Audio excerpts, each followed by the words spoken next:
भाजपा, शिवसेना व महायुतीच्या वतीने शेगाव अण्णासाहेब पाटील आर्थिक विकास महामंडळाचे अध्यक्ष नरेंद्र पाटील यांचे स्वागत करण्यात आले। यावेळी भाजपा, शिवसेना तसेच महायुतीच्या कार्यकर्त्यांसोबत त्यांनी चर्चा केली।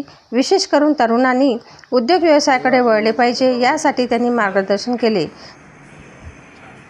मुद्दामून ज्या जिल्ह्यात जातो पक्षाच्या आणि परिवारातल्या लोकांची भेट घेत असतो।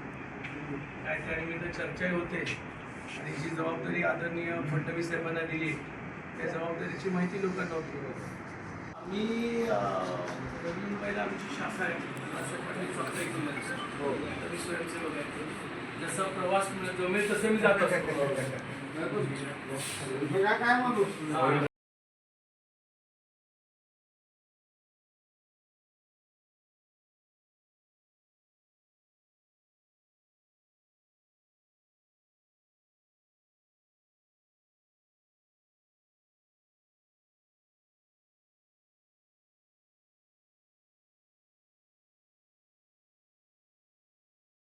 तसेच शेगाव शहरातील राष्ट्रीय स्वयंसेवक संघाच्या कार्यालयामध्ये सुद्धा त्यांनी सदिच्छा भेट दिली।